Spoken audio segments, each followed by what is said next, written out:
Hello বন্ধুরা, কেমন আছেন সবাই? আজ আমি এক্সপ্লেইন করব 2024 সালে মুক্তিপ্রাপ্ত একটি British horror comedy cinema gate away সম্পর্কে। এই মুভির গল্পটি বেশ চমৎকার এবং শেষের টুইস্ট পুরোপুরি অপ্রত্যাশিত।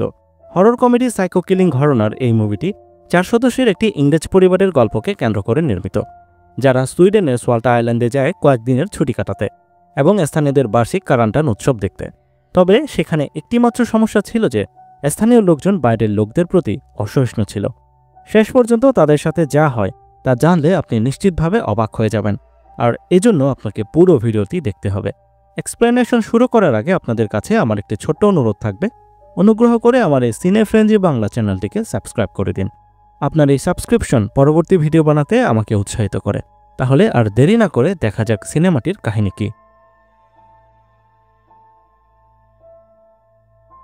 মুভির শুরুতে একটি পুরনো সময়ের দৃশ্য দেখানো হয়, যেখানে একজন মহিলাকে দেখা যায় যার কোলে একটি ক্রন্দনরত শিশু রয়েছে। তাকে ঘিরে কয়েকজন ইংরেজ সৈন্য হাসছে এবং খাবার ও মদ গিলছে। আরও কয়েকজন সাধারণ লোক সেখানে উপস্থিত ছিল, যারা মহিলার দিকে আক্রমণ করতে আসছে। ব্যাকগ্রাউন্ডে মহিলার চিৎকারে সেই দৃশ্য এখানেই শেষ হয়ে যায়। এরপরের কাহিনী 200 বছর পরের সময়কার, অর্থাৎ বর্তমান সময়ের সুইডেনের কোনো এক গ্রামাঞ্চল দেখানো হয়। আমরা একটি ইংরেজ পরিবারকে দেখি যারা ছুটি কাটানোর জন্য সুইডেনের একটি গ্রামাঞ্চলের আইল্যান্ডে যাচ্ছে। এই পরিবারে রয়েছে পিতা রিচার্ড, মা সুজান এবং তাদের 2 সন্তান স্যাম এবং জেসি। যেতে যেতে সুজান গাড়িতে বসে সেই আইল্যান্ড সম্পর্কে একটি আর্টিকেল পড়ছিল। সে সবার সাথে শেয়ার করে যে 1824 সালে সুইডেনে ফ্লু মহামারী ছড়িয়ে পড়ে, যার ফলে সেই আইল্যান্ডের লোকেরা নিজেদের কোয়ারেন্টাইন করে নিয়েছিল। কোয়ারেন্টাইন প্রথমে 3 মাসের জন্য শুরু হলেও তা 2 থেকে 2.5 বছর ধরে চলে। এই সময় খাবারের অভাবে অনেক মানুষ মারা যায় এবং তারা নরখাদক হয়ে ওঠে। তারা নিজেদের এবং ছোট শিশুদের হত্যা করে খেয়েছিল। এই ভয়াবহ ঘটনা স্মরণ করতে যারা বেঁচে ছিল তাদের বংশধররা প্রতি 10 বছর পর পর একটি উৎসব করে, যার নাম কারান্টান অর্থাৎ কোয়ারেন্টাইন, এবং কারান্টান নামে একটি মঞ্চনাটক করা হয় যা দিয়ে তাদের বংশধরদের এই কোয়ারেন্টাইনের সময়কার ঘটে যাওয়া কাহিনী দেখানো হয়। এরপর তারা একটি রেস্টুরেন্টে পৌঁছায়, যেখানে এক দম্পতিকে সুইডিশ ভাষায় ঝগড়া করতে দেখা যায়। তাদের ঝগড়ায় বাগড়া দিয়ে সুজান খাবারের অর্ডার দেয়। মালিক অর্ডার নিয়ে নেয়, কিন্তু তাদের হাবভাব দেখে মনে হয় সুজানের আশায় তারা খুবই বিরক্ত। এদিকে জেসি এবং স্যাম বাইরে গেলে একটি মস্তক বিচ্ছিন্ন হওয়া সিগাল দেখতে পায়, যা তাদের কাছে অদ্ভুত মনে হয়। তারা খাবার খেতে বাবা মায়ের কাছে ফিরে যায়। এরপর রেস্টুরেন্টের মালিক জিজ্ঞাসা করে তারা কোথায় যাচ্ছে। সুজান জানায় তারা সেই সোয়াল্টা আইল্যান্ডে কারান্টান ফেস্টিভ্যাল দেখতে যাচ্ছে। এটি শুনে মালিকের হাত থেকে প্লেট পড়ে যায়। সে জানায় কারান্টান ফেস্টিভ্যালের সময় সেই আইল্যান্ডে যাওয়া বাইরের ট্যুরিস্টদের জন্য নিষিদ্ধ। সেখানে কোনো হোটেল নেই এবং এটি শেষ ফেরি, সেখানে গেলে তারা আটকা পড়বে। তবে সুজান বলে যে তারা সেই আইল্যান্ডে থাকবে। তারা সেখানে ম্যাটস লারসন নামক এক ব্যক্তির বাড়ি ভাড়া নিয়েছে। তবুও রেস্টুরেন্টের মালিক বলে যে তাদেরকে আইল্যান্ডে স্বাগত জানানো হবে না, কারণ সেই আইল্যান্ডের স্থানীয়রা কারান্টান চলাকালে আইল্যান্ডে বিদেশিদের আসা পছন্দ করে না। এই সময় ফেরির সাইরেন শোনা যায়। সুজানরা চলে যায় টিকিট কাটতে, আর রিচার্ড খাবারের বিল দিতে যায়। তখন রেস্টুরেন্টের মালিক রিচার্ডকে আবারও সোয়াল্টা আইল্যান্ডে যেতে নিষেধ করে। রিচার্ড রেগে গজগজ করতে করতে তার ওয়ালেটটি সেখানে রেখে চলে যায়। এরপর ফেরি আসে যা তাদেরকে আইল্যান্ডে নিয়ে যাবে। পরিবারটি সেখানে পৌঁছে টিকিট কিনতে যাবে, এমন সময় রিচার্ড লক্ষ্য করে যে সে তার ওয়ালেটটি রেস্টুরেন্টে ফেলে এসেছে।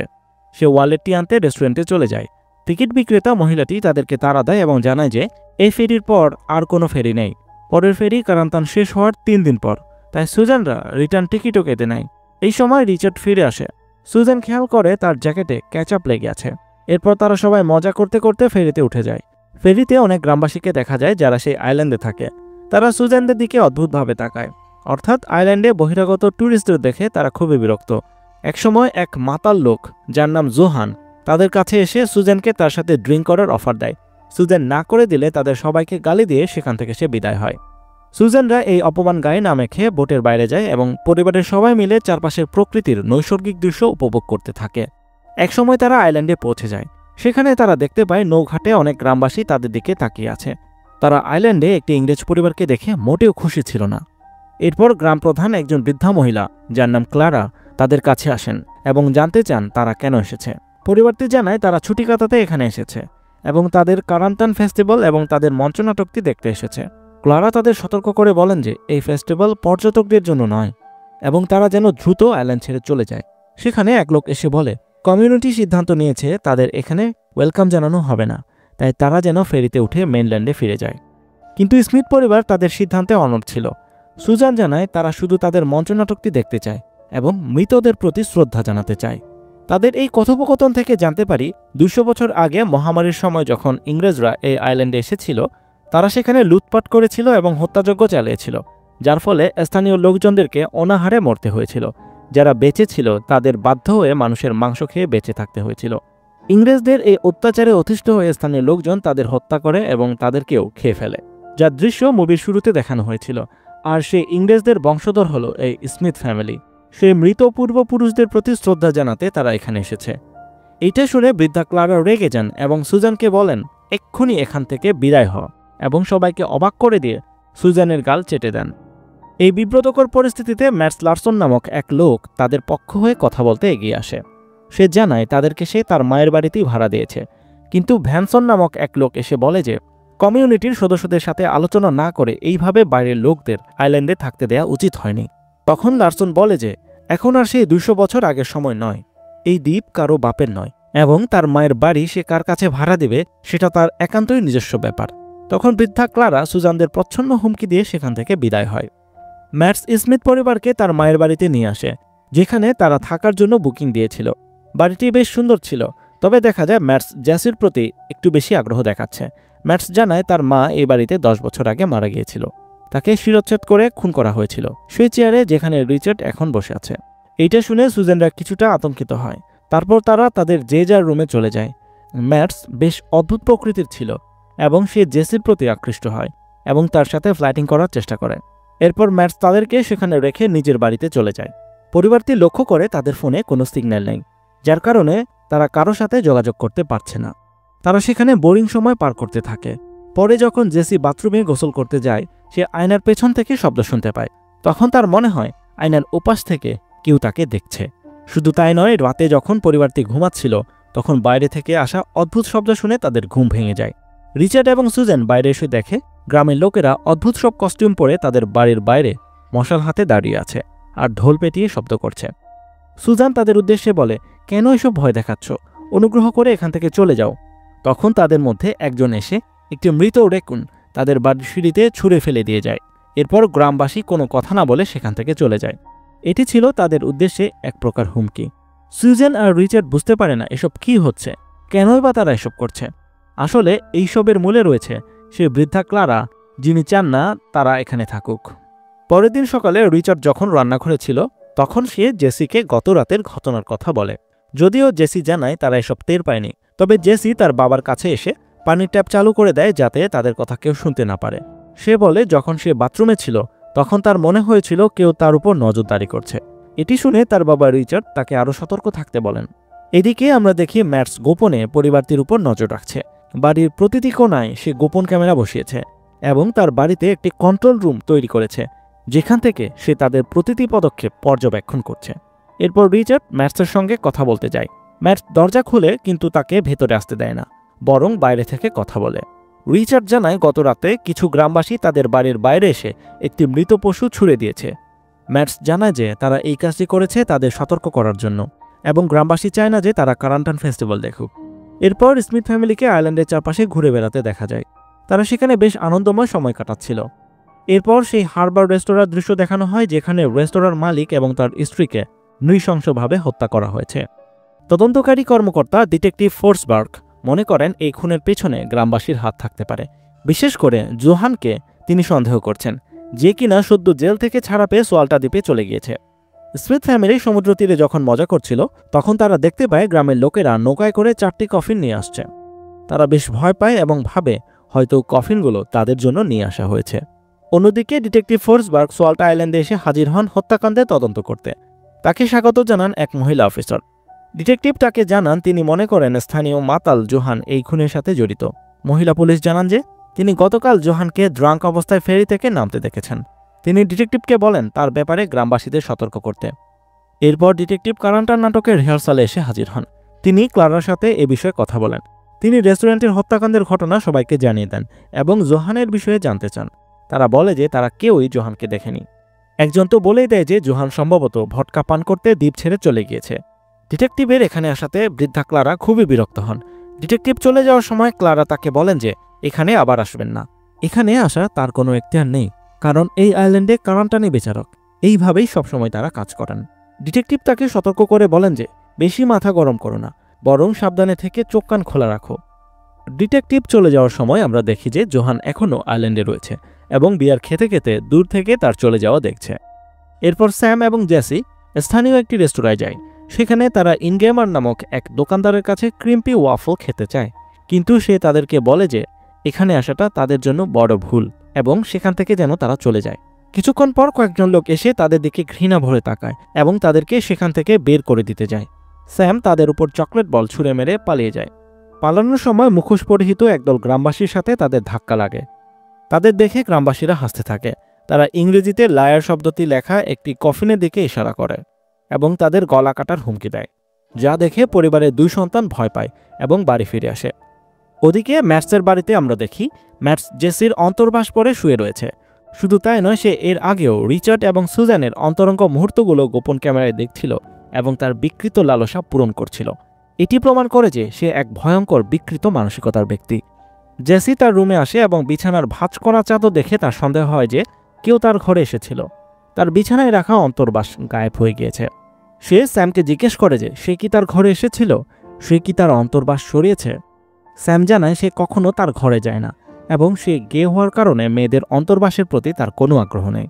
জেসি বুঝতে পারে এটি অবশ্যই সেই লোকের কাজ যে তাকে আয়নার পেছন থেকে দেখছিল। সে আয়নার কাছে গিয়ে একটি হার্ট চিহ্ন এঁকে দেয়। ম্যাটস এটি দেখে বিকৃত আনন্দ পায়। এরপর গ্রামবাসীদের একটি বৈঠক দেখানো হয়, যেখানে বৃদ্ধা ক্লারা সবার উদ্দেশ্যে ভাষণ দিচ্ছিলেন। ক্লারা হলেন সোয়াল্টা সম্প্রদায়ের প্রধান এবং তিনি কারান্টান নাটকটির পরিচালনা এবং সংগঠনের দায়িত্বে ছিলেন। তিনি বলেন যে তারা বহু বছর ধরে সফলভাবে কারান্টান উৎসব উদযাপন করে আসছে। এটি হবে তার শেষবারের মতো পরিচালনা, তাই তিনি নতুনদের মধ্য থেকে একজনকে এগিয়ে আসতে বলেন তাদের ঐতিহ্যের রক্ষক হওয়ার জন্য। ক্লারা আরও বলেন যে খুব সম্প্রতি তিনি একটি সুযোগ পেয়েছেন চক্রটি বন্ধ করার জন্য। একজন জিজ্ঞেস করে, চক্রটি বন্ধ করা বলতে কি বোঝাচ্ছ? ক্লারা উত্তর দেন, অনেক আগে থেকেই তারা তাদের পূর্বপুরুষদের সম্মান জানাতে বলি দিত, অর্থাৎ আইল্যান্ডে আসা বহিরাগতদের হত্যা করত এবং তাদের মাংস ভক্ষণ করত। কয়েক দশক ধরে কোনো মানব বলি দেওয়া হয়নি। এবার তিনি সুযোগ পেয়েছেন আইল্যান্ডে বেড়াতে আসা স্মিথ ফ্যামিলিকে হত্যা করে আগের সেই ঐতিহ্য ফিরিয়ে আনার। কিন্তু নতুন প্রজন্মের অনেকেই এই বলি দেওয়ার ব্যাপারে আগ্রহ ছিল না। তারা কারান্টান ফেস্টিভ্যালের সাংস্কৃতিক গুরুত্বকে সম্মান করলেও মানুষ হত্যা করাকে প্রয়োজনীয় মনে করত না। বরং তারা প্রস্তাব দিয়েছিল যে বহিরাগতদের ভয় দেখিয়ে দূরে সরিয়ে দেওয়া যেতে পারে। কিন্তু ক্লারা দৃঢ় প্রতিজ্ঞ ছিলেন যে ইংরেজ পরিবারকে তাদের পূর্বপুরুষদের কাছে উৎসর্গ করতে হবে। ক্লারা কোনোভাবেই না শুনতে রাজি ছিলেন না। তিনি ম্যাটসের কাছে যান সাহায্য চাইতে। তিনি জানতেন ম্যাটস একজন বিকৃত মানসিকতার ব্যক্তি। তবুও তিনি এবং তার সম্প্রদায়ের অন্য সদস্যরা তার কার্যকলাপ দেখে চুপ করে ছিলেন এতদিন, কারণ ম্যাটস তাদের সম্প্রদায়েরই একজন ছিল। এবার তাদের নীরবতার মূল্য পরিশোধ করার সময় এসেছে। ম্যাটস বলে, তো কি চাও আমার কাছে? ক্লারা বলেন, কারান্তান শুরু হওয়ার 200 বছর পূর্তি হতে চলেছে, তাই এইবারের বর্ষপূর্তি পুরনো ধাঁচে উদযাপন করা উচিত। অর্থাৎ তিনি চাইছেন আগে যেভাবে তাদের পূর্বপুরুষদের উদ্দেশ্যে আইল্যান্ডের আগন্তুকদের বলি দেওয়া হতো, সেইভাবে এইবারও আগন্তুক ইংরেজ পরিবারকে বলি দিয়ে কারান্তান উদযাপন করবে তারা। ক্লারা প্রস্তাব করেন যে ম্যাটস তার অতিথিদের মাদক দিয়ে অচেতন করবে। এতে ম্যাটস তার বিকৃত লালসা পূরণ করতে পারবে এবং পরে অতিথিদের হত্যা এবং ভোজনের জন্য বাকি সম্প্রদায়ের কাছে তুলে দেওয়া হবে। যাওয়ার সময় বৃদ্ধা মহিলা তাকে 1 প্যাকেট কুকিজ দিয়ে বলেন এটি যেন সে ড্রাগ মিশিয়ে টুরিস্টদের খাইয়ে দেয় এবং এটি খেলেই আসল খেলা শুরু হবে।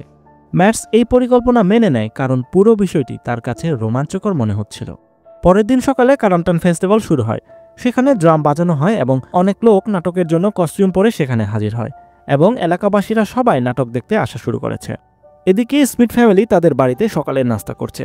নাস্তার মেনু স্যামের পছন্দ হয় না, কারণ সে ভেজিটেরিয়ান ছিল। এই খাওয়া না খাওয়া নিয়ে রিচার্ডের সাথে তার কথা কাটাকাটি হয় এবং এক পর্যায়ে সে রিচার্ডকে বলে সে একটা ডিম।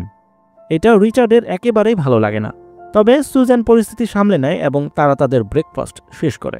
কিছুক্ষণ পর ম্যাটস তাদের বাড়িতে আসে। সে বলে সোয়াল্টাবাসী সিদ্ধান্ত নিয়েছে যে সুজানরা সবাই নাটক দেখতে পারবে, তাই সে তাদেরকে নাটকটি দেখতে আমন্ত্রণ জানাতে এসেছে এবং তিনি তাদের জন্য খাবার নিয়ে এসেছেন। কিন্তু পরিবারটি জানায় যে তারা সমুদ্র স্নান করতে যাচ্ছে। ম্যাটস জিজ্ঞেস করে তারা কি উৎসব দেখতে যাবে না। তারা বলে স্নান করার পর নাটকের ক্লাইম্যাক্স দেখতে যাবে। সবাই স্নান করতে গেলে ম্যাটস তাদের বাড়িতে কুকিজ রেখে যায়। এদিকে উৎসব শুরু হয়, যেখানে সবাই পারফর্ম করে। এই নাটকের মাধ্যমে দেখানো হয় কিভাবে তারা মহামারীর সময় বেঁচে ছিল। নাটকটিতে দেখানো হয় 200 বছর আগে যখন ইংরেজরা সোয়াল্টা আইল্যান্ডে এসেছিল দ্বীপবাসী তাদেরকে সাদরে অভ্যর্থনা জানায়। ইংরেজরা সোয়াল্টা প্রধানকে খুশি করতে মূল্যবান সামগ্রী উপহার দেয়। সেই সময় মহামারীর কারণে সুইডেনের মেইনল্যান্ডে হাজার হাজার লোক মারা যায়। তাই মহামারী ঠেকাতে সমুদ্রপথ আটকে দেয় সোয়াল্টা প্রধান। মহামারী শেষ হলেও সোয়াল্টা প্রধান ইংরেজদের কাছ থেকে ঘুষ নিয়ে ইচ্ছে করে তাদের আরও বেশি দিন কোয়ারেন্টাইনে রেখেছিল। এতে করে আয়ারল্যান্ডের লোকজন অনাহারে মারা যেতে থাকে এবং লোকজন বাধ্য হয়ে মৃতদের মাংস খাওয়া শুরু করে দেয়। ইংরেজদের উদ্দেশ্য ছিল স্থানীয়দের অনাহারে মেরে ফেলে এই আইল্যান্ড দখল করা এবং লুটপাট করা। এই জন্য তারা সোয়াল্টার নেতাকে ঘুষ দেয়। কিন্তু তাদের এই প্রতারণার কথা গ্রামবাসী একসময় জেনে যায়। তারা ইংরেজদের গলা কেটে হত্যা করে, সেই সাথে তাদের নেতাকেও জবাই দেয় এবং তাদের মাংস ভক্ষণ করতে থাকে। এই নাটকটি সোয়াল্টাবাসী দারুণভাবে উপভোগ করে। স্মিথ ফ্যামিলির সদস্যরা সমুদ্র স্নান শেষে বাড়ি ফিরে এসে দেখে যে তাদের জন্য কুকিজ রাখা আছে। তারা ঠিক করে যে তারা কুকিজগুলো খাবে। কিছুক্ষণ পর ম্যাটস তাদের বাড়িতে আসে এবং দেখে যে তারা সবাই পুরো বাড়িতে অচেতন অবস্থায় পড়ে আছে। ম্যাটস জেসির রুমে চলে যায়। সেখানে সে অজ্ঞান জেসিকে দেখতে পেয়ে তার জামা কাপড় খুলে তার পাশে গিয়ে শুয়ে পড়ে। কিন্তু তখনই জেসি জেগে ওঠে। ম্যাটস দেখে যে পুরো পরিবার সেখানে উপস্থিত হয়েছে এবং তারা ম্যাটসকে কুকিজগুলো দেখায় যা তারা খায়নি। তখন স্মিথ পরিবার তাদের গোপন রহস্য প্রকাশ করে। তারা ছিল একটি সিরিয়াল কিলার পরিবার। ফেরিতে ওঠার আগে রিচার্ডের জ্যাকেটে লেগে থাকা সেই ছোট্ট ক্যাচআপ দাগটির কথা মনে আছে? সেটি আসলে ক্যাচআপ নয়, রক্ত ছিল। রেস্তোরাঁর মালিক দম্পতিকে নৃশংসভাবে হত্যার জন্য রিচার্ডই দায়ী ছিল। এরপর পুরো পরিবার একসঙ্গে ছুরি চাপাতি নিয়ে ম্যাটসকে আক্রমণ করে হত্যা করে। তারা কারান্টানের জন্য অপেক্ষা করছিল, তাদের আসল চেহারা প্রকাশ করার জন্য। তবে এটা নিশ্চিত নয় যে সুজানের পূর্বপুরুষরা সেই খুন হওয়া ইংরেজদের মধ্যে একজন ছিল কিনা। তবে তারা অবশ্যই সে ইতিহাস দ্বারা অনুপ্রাণিত হয়েছিল। পরিবারটি তাদের হত্যার ফ্যান্টাসি পূরণ করতে সেখানে এসেছিল। এরপর তারা ছুরি চাপাতি ধারালো অস্ত্র নিয়ে উৎসবস্থলে যেতে থাকে। নাটক দেখে যারা বাড়ি ফিরছিল তাদের একের পর এক আক্রমণ করে তারা ভয়ঙ্কর নিষ্ঠুরভাবে গ্রামবাসীদের হত্যা করতে থাকে। ক্লারা দেখতে পান যে সেখানে কিছু একটা ঘটেছে, তবে তিনি এখনও হত্যাকারীদের দেখেননি। সবাই বলছে খুনি জোহান। সবাই খুনির হাত থেকে বাঁচতে পালাতে থাকে। ক্লারা বলেন পালানোর মতো কিছুই ঘটেনি। তিনি এখনও স্মিথ ফ্যামিলিকে হত্যা করে তাদের পূর্বপুরুষদের প্রতি ট্রিবিউট জানাতে আশাবাদী ছিলেন। সাইকো পরিবারের সদস্যরা গ্রামবাসীদের খুন করতে বেশ উপভোগ করতে থাকে। তারা এলোমেলোভাবে মানুষ খুন করতে শুরু করে, যার ফলে লোকজন বুঝতে পারছে না আসল খুনিকে। তারা ভাবে মাতাল জোহানি সবাইকে খুন করছে। ফলে পুরো আইল্যান্ডে আতঙ্ক ছড়িয়ে পড়ে। স্যাম এবং জেসি তখন হারবার কমিউনিকেশন সেন্টারে যায়। তারা ভিকটিম সেজে কান্নার অভিনয় করতে থাকে। যখন পুলিশ দরজা খুলে বেরিয়ে আসে তখন তারা পুলিশের কাছে সাহায্যের নাটক করে।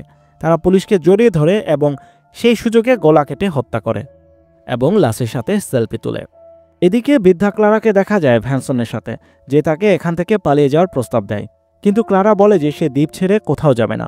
উল্টো ভ্যানসনকে আশ্বস্ত করে বলে যে এখানেই সবকিছু ঠিক আছে এবং সে ম্যাটসের বাড়িতে যাচ্ছে তার সঙ্গে দেখা করতে। ভ্যানসন এরপর সাহায্যের জন্য হারবার কমিউনিকেশন সেন্টারে চলে যায়। সে সেখানে থাকা ফ্লায়ার গান দিয়ে আকাশে 2 রাউন্ড ফায়ার করে, যেন মেনল্যান্ডের পুলিশ এটি লক্ষ্য করে তাকে সাহায্য করতে আসে। ফ্লায়ার গানের রঙিন আলোয় চারিদিক আলোকিত হয়, যা দেখে খুন করতে থাকা রিচার্ড দম্পতির মধ্যে রোম্যান্টিক মুড চলে আসে এবং তারা গান গাইতে গাইতে রোম্যান্স করতে থাকে। ওদিকে কন্ট্রোল রুম থেকে পুলিশকে জানানো হয় যে আইল্যান্ডে একটি ভয়ঙ্কর হামলা হয়েছে। ওদিকে নাটকের সে পোকামাকড়ের কস্টিউম পরা লোকগুলো একটি বাড়িতে আশ্রয় নেয়। ক্লারা এবং ভ্যানসনও সেই বাড়িতে এসে লুকিয়ে পড়ে। জেডি বুড়ি সেই বাড়িতে লুকিয়ে থাকতে চায় না। তার লক্ষ্য ম্যাটস লারসনের বাড়িতে গিয়ে ইংরেজদের মেরে ফেলা। আর সাইকো ফ্যামিলির সদস্যরা এসব দেখছিল এবং সেখানে গিয়ে হামলা করার প্ল্যান করতে থাকে। তারা সেই বাড়ির দরজায় গিয়ে ভিকটিম হিসেবে অভিনয় করতে শুরু করে। সাইকো ফ্যামিলিটি 2 দলে ভাগ হয়ে 2 দিকের দরজা দিয়ে বাড়ির ভেতরে প্রবেশের চেষ্টা করে। এক পর্যায়ে তারা দরজা ভেঙে ভেতরে প্রবেশ করে, কিন্তু বুড়ি ক্লারা এবং ভ্যানসন অন্য একটি রুমে লুকিয়ে পড়ে, যার কারণে তারা সাইকো কিলারদের দেখতে পায় না। সাইকো কিলাররা পশু পাখির কস্টিউম পরিহিত লোকদের খুন করতে যায়। কি একটা অবস্থা! এইরকম এক গ্যাঞ্জামের সময় তারা কেন এখনও কস্টিউম পরে আছে? আর সাইকো কিলাররাও তাদের নাচতে নাচতে খুন করছে। এইসব দৃশ্য দেখে আপনার ভয়ের বদলে হাসি পাবে। এইভাবে তারা বাকি সবাইকে খুন করে ফেলে। অন্যদিকে ডিটেকটিভকে ফোন করে আইল্যান্ডের জরুরি পরিস্থিতি সম্পর্কে জানানো হয়। তিনি যেন দ্রুত সেখানে যাওয়ার প্রস্তুতি নেন। ডিটেকটিভ স্পিড বোটে করে দ্বীপের উদ্দেশ্যে রওনা দেন। এদিকে কিলার ফ্যামিলিটি তাদের মেরে ফেলা সমস্ত গ্রামবাসীর মৃতদেহ একত্র করে তাতে আগুন লাগিয়ে দেয়। তার পাশে বসে রিচার্ড দম্পতি রোম্যান্টিক মুডে চলে যায় এবং বলে যে পোড়া মানবদেহের গন্ধ তাদের হানিমুনের কথা মনে করিয়ে দিচ্ছে। তাদের এই রোমাঞ্চে বাগড়া দিতে সেখানে স্যাম এবং জেসি চলে আসে। তখন স্যাম রিচার্ডকে বাজে কমেন্ট করে। স্যাম রিচার্ডকে অনেকক্ষণ যাবৎ ধরে টিচ করছিল, কিন্তু এবারও রিচার্ড তা সহ্য করতে পারে না এবং স্যামের গলায় ছুরি বসিয়ে দেয়, যার ফলে স্যামের মৃত্যু হয়। জেসি এবং সুজেন রিচার্ডকে জিজ্ঞেস করে কেন সে এটি করল। রিচার্ড বলে স্যামের মন মানসিকতা সবসময় ফিট, তাকে এই ট্রিপে নিয়ে আসাটাই ভুল ছিল। এখানে একটি বড় রহস্য উন্মোচন হয়, স্যাম আসলে তাদের ছেড়ে ছিল না, এমনকি জেসিও তাদের মেয়ে কিনা এটা শিওর নয়। তারা একটি পরিবার সেজে থাকতো এবং খুন করত। যখন তারা একটি পরিবারের মতো ভান করত তখন তাদের কেউ সন্দেহ করত না। রিচার্ড এবং সুজেন হাজব্যান্ড ওয়াইফ ছিল। জেসি এবং স্যাম তাদের সিরিয়াল কিলিংয়ের তৃষ্ণা মেটানোর জন্য রিচার্ডের দলে যোগ দেয়। গ্রুপ হিসেবে খুন করা একা স্বীকার করার তুলনায় সহজ ছিল। জেসি বলে যে স্যাম মারা যাওয়ার কারণে তাদের নতুন করে আরেকজন সিরিয়াল কিলার খুঁজে বের করতে হবে, যাকে ছেলে বা ভাই হিসেবে সাজাবে, যা অনেক ঝামেলার কাজ। রিচার্ড তাদেরকে এই ঝামেলায় ফেলার জন্য সরি বলে এবং তিনজন উন্মাদ সিদ্ধান্ত নেয় যে তারা আইল্যান্ডে বেঁচে থাকা শেষ লোকটিকে হত্যা করবে। এদিকে ক্লারা ইংরেজ ফ্যামিলিকে মারতে ম্যাটসের বাড়ির দিকে রওনা দেয়। ভ্যানসন বলেন এইসব পুরনো রীতিনীতি ছেড়ে জীবন বাঁচাতে তাদের এক্ষুনি এখান থেকে পালানো উচিত, কিন্তু ক্লারা তাকে আজকের কারান্তন সম্পূর্ণ করতে সাহায্য করতে বলেন। তিনি শেষবারের মতো ইংরেজ ফ্যামিলিকে মেরে ফেলে তার পূর্বপুরুষদের উদ্দেশ্যে শ্রদ্ধাঞ্জলি দিবেন। ভ্যানসন অবশেষে তাকে সাহায্য করতে রাজি হন এবং তার বাড়িতে গিয়ে বন্দুক নিয়ে আসেন। ওদিকে সাইকো ফ্যামিলির সদস্যরা তাদের বাড়িতে ফিরে যায়। যাওয়ার পথে দূর থেকে দেখতে পায় তাদের বাড়িতে আলো জ্বলছে। তারা ম্যাটসের বাড়িতে প্রবেশ করে দেখতে পায় পারভার্ট ম্যাটস সেখানে তাদের পর্যবেক্ষণ করতে বেশ কয়েকটি মনিটর বসিয়েছে। সেই মনিটরে ক্লারা এবং ভ্যানসনকে শটগান হাতে দেখতে পায়, যারা তাদেরকে মারার জন্য খুঁজছে। এটি দেখে তারা মোটেও বিচলিত হয় না, বরং তাদেরকে মারতে এক মাস্টার প্ল্যান করে। তারা জেসিকে ভিকটিম সাজিয়ে সেখানে পাঠাবে এবং সেই সুযোগে রিচার্ড কেবিনের গোপন দরজা দিয়ে ওই বাড়িতে প্রবেশ করে তাদেরকে মারবে। ওদিকে ডিটেকটিভ আইল্যান্ডে পৌঁছে দেখতে পান সেখানে রীতিমতো গণহত্যা চলেছে। আর ওদিকে প্ল্যান অনুযায়ী জেসি সামনের দরজা দিয়ে কাঁদতে কাঁদতে বাড়িতে ঢুকে পড়ে এবং সাহায্য চায়। ভ্যানসন তার পেটে শটগান দিয়ে গুলি করে, আর বৃদ্ধ ক্লারাও তাকে মারতে যাচ্ছিল, কিন্তু জেসি বলে যে ম্যাটস লারসন তার ভাই এবং বাবাকে হত্যা করে খেয়ে ফেলেছে। এটা শুনে ক্লারা ক্ষুব্ধ হয় যে ম্যাটস তার পরিকল্পনা তার আগেই কার্যকর করে ফেলেছে। ভ্যানসন সত্য যাচাই করার জন্য উপরের ঘরগুলো দেখতে যায়। এই সুযোগে সুজেন বাড়িতে ঢুকে পড়ে এবং জেসির পাশে এসে বসে কান্নাকাটি করতে থাকে। আর রিচার্ড আয়নার দরজা দিয়ে বাড়িতে প্রবেশ করে। আর ওদিকে ভ্যানসন একটি রুমে এসে বিছানার উপর ম্যাটসের টুকরো টুকরো করা ডেড বডি খুঁজে পান এবং বুঝতে পারেন যে জেসি মিথ্যে বলছে। পাশের ঘরে রিচার্ডকে বিছানায় পড়ে থাকতে দেখতে পান, যে তাকে সাহায্যের জন্য অনুরোধ করছিল। যখনই তিনি সাহায্য করতে যান, রিচার্ড তার গলায় ছুরি মারে, তবে মারা যাওয়ার আগে ভ্যানসন তাকে গুলি করে তার ডান হাত উড়িয়ে দেন। রিচার্ড কাটা হাত নিয়ে নিচে নেমে আসে এবং তার পরিবারকে জানায় যে সে ভ্যানসনকে মেরে ফেলেছে। এখন বাকি আছে শুধু বৃদ্ধা ক্লারা এবং তারা তাকে ধীরে ধীরে মারবে। ক্লারা শেষ পর্যন্ত বুঝতে পারেন যে পুরো দ্বীপের গণহত্যার জন্য দায়ী ছিল এই ইংরেজ পরিবার। তিনি বলেন ইতিহাসের আবারও পুনরাবৃত্তি ঘটেছে, ইংরেজরা আবারও লারসনকে মিথ্যে বলেছে। তিনি তার সম্প্রদায়ের পক্ষ থেকে প্রতিশোধ নেওয়ার সিদ্ধান্ত নেন। যখন তিনি শত্রুদেরকে হত্যা করার জন্য একটি ছুরি হাতে নেন, তখন ডিটেকটিভ ফোর্সবার্গ তাকে গুলি করে খুলি উড়িয়ে দেন। দূর থেকে দৃশ্যটি দেখে তিনি ভেবেছিলেন ক্লারা হয়তো গণহত্যার জন্য দায়ী। তিনি জানতেন ক্লারা উৎসবের প্রতি অত্যন্ত আবেগপ্রবণ ছিলেন এবং তার ধারণা ছিল যে বাইরের লোকদের হত্যা করার ইচ্ছা থেকেই গণহত্যাগুলো ঘটেছে। পরিবারটি ডিটেকটিভের সামনে ভুক্তভোগী হিসেবে অভিনয় করে। ডিটেকটিভ তাদের বলেন যে তারা যেন আর চিন্তা না করে, কারণ এখন তারা নিরাপদ। তিনি তাদের স্পিডবোটে করে আইল্যান্ড থেকে বের করে নিয়ে যান। এরপর পুলিশের টিম যখন ঘটনাস্থলে আসে, তখন তারা জোহানকে দেখতে পায়। তারা ভাবে জোহানই এই গণহত্যার জন্য দায়ী, তাই পুলিশ জোহানকে গুলি করে হত্যা করে। যেতে যেতে জেসি এক্সক্লেম করে বলে যে এটি ছিল তার জীবনের সেরা হলিডে। যেহেতু এটি একটি হরর কমেডি সিনেমা, তাই জেসির পেটে গুলি লাগা বা রিচার্ডের গুরুতর আঘাত পাওয়া তাদের স্বাস্থ্যের কোনো প্রভাব ফেলে না। তারা আবারও তাদের অ্যাডভেঞ্চার চালিয়ে যাবে এই প্রত্যয় নিয়ে এগিয়ে যেতে থাকে। আর এখানেই এই মুভিটি শেষ হয়। বন্ধুরা, এই ছিল গেট অ্যাওয়ে মুভির গল্প। মুভির শুরুতে আমাদের মনে হয়েছিল যে স্মিথ ফ্যামিলি ভিকটিম হতে যাচ্ছে, কিন্তু আসলে তারা একটি সিরিয়াল কিলার ফ্যামিলি ছিল যারা পুরোপুরি সাইকো। এটি একটি অপ্রত্যাশিত মোড়, কারণ আমরা ভেবেছিলাম গ্রামবাসীরা তাদেরকে হত্যা করে খেয়ে ফেলবে, কিন্তু এখানে তার উল্টোটা হয়। সেই পরিবার পুরো সোয়াল্টাবাসীদেরকে হত্যা করেছে। জোহান ছিল ওই সোয়াল্টা সম্প্রদায়ের রাতের হত্যাযজ্ঞের শেষ জীবিত ব্যক্তি, কিন্তু দুর্ভাগ্যবশত তাকে ভুল বুঝে মেরে ফেলা হলো। সেই রাত সম্ভবত সোয়াল্টা সম্প্রদায়ের শেষ দিন ছিল। কারান্টানের দিনে ইতিহাস নিজেকে পুনরাবৃত্তি করল, যদিও এবার তাদের আর কেউই বেঁচে রইল না। তো বন্ধুরা, এই টুইস্ট কেমন লাগলো? যেহেতু এটি একটি কমেডি হরর মুভি, তাই হত্যাকাণ্ডের সিনগুলো ভয়ের পরিবর্তে হাস্যকর এবং অবাস্তব লেগেছে। তবে মুভির ডায়লগগুলো মারাত্মক হিউমরাস ছিল। বিশেষ করে রিচার্ড চরিত্রে অভিনয় করা অভিনেতা নিক ফ্রস্টের সিরিয়াস মোমেন্টের মারাত্মক সব কমেডি আপনাকে ভয়ের পরিবর্তে হাসতে বাধ্য করবে। একটি বিষয় জানিয়ে দিই, নিক ফ্রস্ট শুধু সিনেমাটির প্রধান চরিত্রে অভিনয় করেননি, তিনি এই ছবির কাহিনীও লিখেছিলেন। তো বন্ধুরা, মুভিটি কেমন লাগলো তা কমেন্ট করে অবশ্যই জানাবেন। আর যদি আমার চ্যানেলে নতুন হয়ে থাকেন তাহলে অনুগ্রহ করে আমার এই সিনে ফ্রেন্ডস বাংলা চ্যানেলটিকে সাবস্ক্রাইব করুন। আর ভিডিওটি ভালো লাগলে অবশ্যই লাইক এবং শেয়ার করতে ভুলবেন না। পরের ভিডিওর নোটিফিকেশনের জন্য বেল আইকনে প্রেস করুন। আবার দেখা হবে পরের নতুন কোনো ভিডিওতে। ততক্ষণ পর্যন্ত সবাই ভালো থাকবেন, সুস্থ থাকবেন। এতক্ষণ সাথে থাকার জন্য ধন্যবাদ। Thanks for watching. বাই।